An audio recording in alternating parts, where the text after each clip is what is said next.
Welcome back to the show. Isn't it a great feeling to be accepted for who you are, regardless of your body shape, your race, or identities? At Dance Conservatory, a ballet school in Seattle's South Park neighborhood, it's all about making a safe and accessible space for everyone to enjoy. It was created by a married couple who was tired of the confines of the traditional dance world. New Day's editor Gloria Angelin shows us. Side. Don't panic, don't panic. This might look like a regular ballet class, but at Dance Conservatory, students feel safe to be themselves. I feel like here everybody's one dude that can do the same role. I feel more comfortable here, and I feel more accepted here. Former professional dancers Josh Grant and Chris Montoya opened this school to break the traditional confines of ballet. I think dance in general, especially ballet, steeped in its Eurocentric colonialism, white Europeans. It's created, I think, a negative impact on dance and ballet in general. So we're trying to really create a safe space for dancers to have a place to come, dance, and not be too stressed about, what their body is shaped like, what color of skin they are, what gender they might identify as, their sexuality. Really just having a nice open-minded space for dancers to come and train. If ballet stays stuck in its rigid structure system, it's not going to exist in the next 50 years.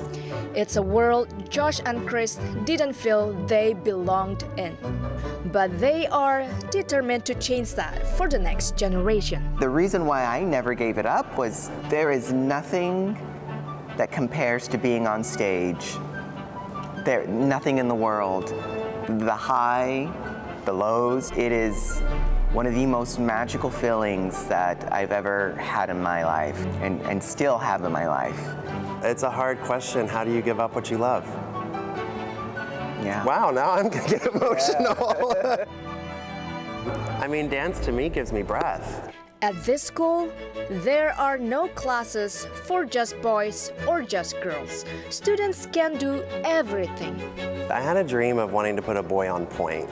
Because of gender biases in ballet, men don't typically dance on point. And so I had this, I was like, well, and if they do, then it's supposed to be funny, and it has to be campy, and it can't be serious. We have one of our dancers, Alistair, who is a male dancer, identifies as a male, and said, I want to start dancing on point. Alistair actually just had their very first point class. Yeah, I started dancing on point here, and because I always kind of wanted to, but I never really could until I got here. I don't know why they let us do it here and not other places. I think Chris and Josh are really kind people, and I think it's really fun to dance here, and I just enjoy that.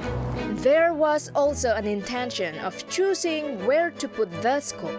We chose being in South Park specifically because we wanted to be in the backyards of people that might not have a dance training institution that they can easily get to. We're right around the corner instead of having to drive across town. And so we're really trying to service those neighborhoods that have an ethnic diversity, that have a socioeconomic diversity.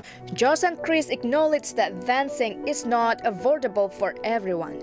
But to make their classes more accessible, they created the Raymond C. Montoya Fund, a program that's named after Chris' late father to sponsor students in need.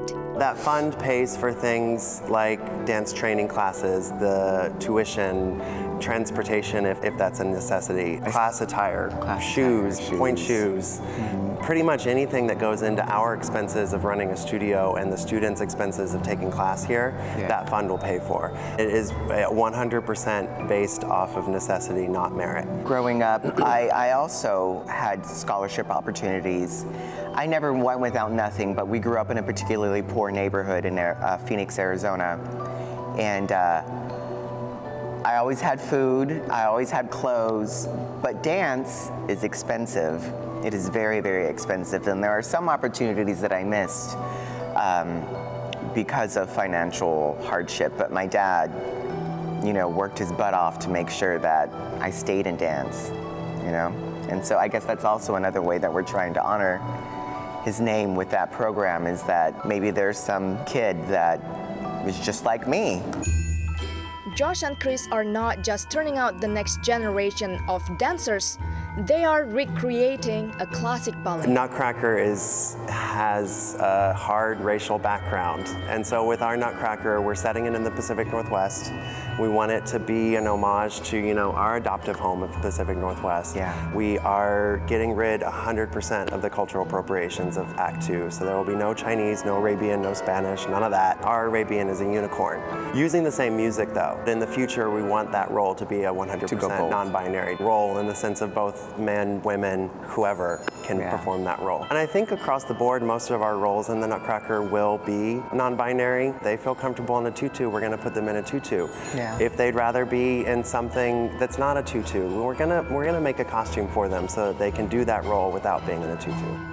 When there is no space to fit in, we can always open our mind and imaginations to make space for ourselves and everyone.